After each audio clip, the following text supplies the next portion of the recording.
In the previous video, we set up a vSphere HA cluster, and we're just now completing the process of getting the agent up and running on the hosts.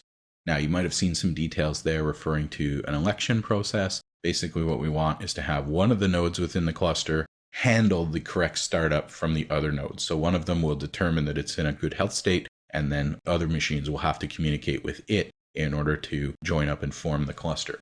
Now, in this case, all went well, and I didn't get into any errors from the HA process. If I had, what I'd probably see is a warning indicator up here that there was some kind of a problem.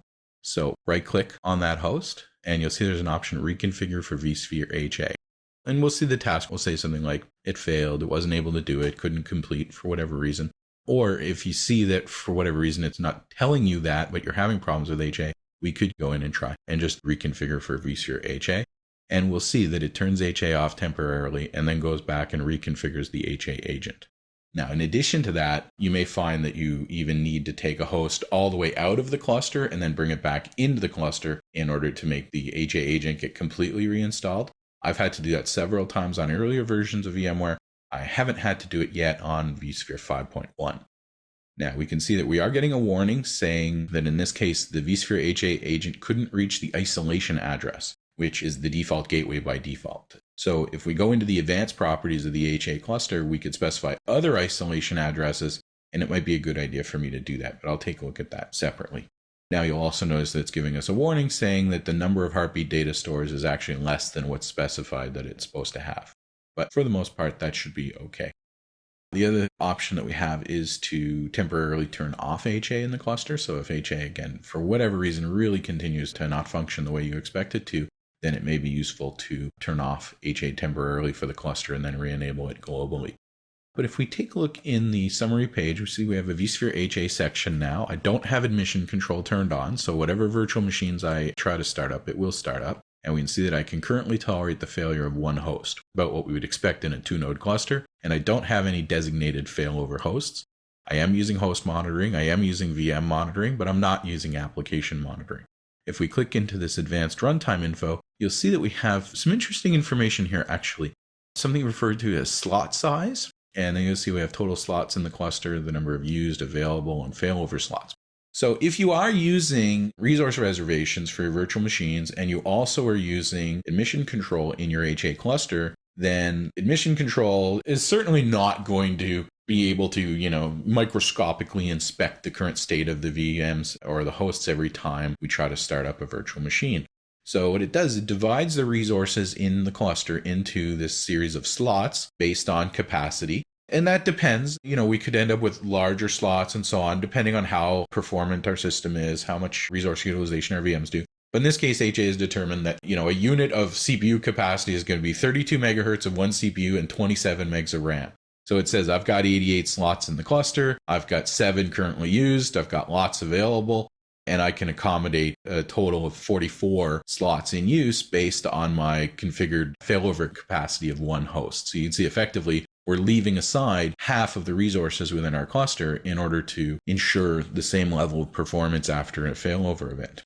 And we can see how many are powered on and so on, and how many hosts are currently good and how many hosts in the cluster in general. If we click over to cluster status, we can also see, who the current master is that's handling the elections and the brokerage process of joining the cluster. We can see the number of hosts connected to it, not counting itself. And then we can see the virtual machines that are protected or not protected. Might not be protected because of a lack of VMware tools, for example, or that they're not on the right data stores to be able to be restarted on another host. And we can also see the heartbeat data stores that we're using here. You can't configure anything, but it allows us to see what's currently used for the data stores. And if it's detected the wrong ones or decided to use the wrong ones, then we might want to go in and intervene and configure that manually. So if we take a look at my cluster and I go over to virtual machines, we can see that we have a fair number of virtual machines on host 151 and also on 152. I think in the interest of not causing massive performance problems, I'm going to take down 152. I'm going to jump out of this window for a second, and then when we come back, we should see the catastrophic effect or the recovery of this catastrophic effect of losing half the nodes in our cluster. So I jumped out for a second, went to VMware Workstation and did a hard power off of node 152. So we can see that we are now showing an alarm, and you may want to take a look at the alarms video for more details. But if I click on that host and go to alarms, I can still communicate with vCenter So my interface continues to work here, but as we can see, we may be having a little bit of difficulty getting any details from the host through vCenter. If I take a look at the cluster or some other area, we may get a better idea of what's going on. So we can see here the 1082.1152 of vSphere HA host status. And again, we don't really get a huge amount of detail here from these messages in the alerts, but tells us that definitely something has gone bad with that host. We can see that after a bit of monitoring time, that the virtual machines and the host itself are now showing as disconnected, and HA should take over to restart those virtual machines. This doesn't prevent downtime. It's not a perfect solution for preventing downtime, but it's going to allow us to minimize downtime and ensure that the system can respond automatically. And we can see that we now have an alarm saying that vSphere HA failover is in progress. We're regaining control of those virtual machines, and then they're going to go ahead and get powered up. What we may want to do is look at a feature called fault tolerance.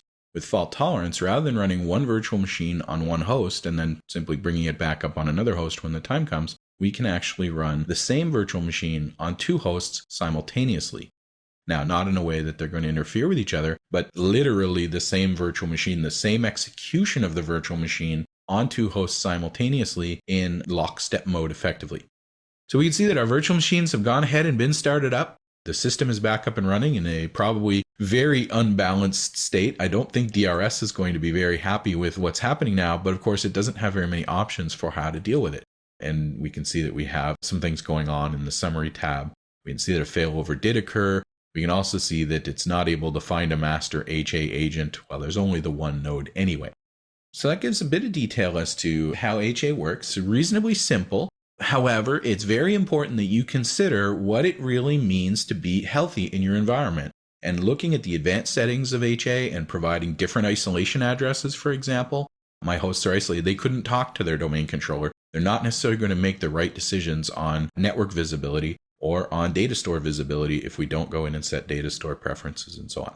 But HA in and of itself is fairly straightforward. But definitely take a look at the VMware HA configuration guide, because VMware does provide excellent documentation. And of course, take a look at the other videos.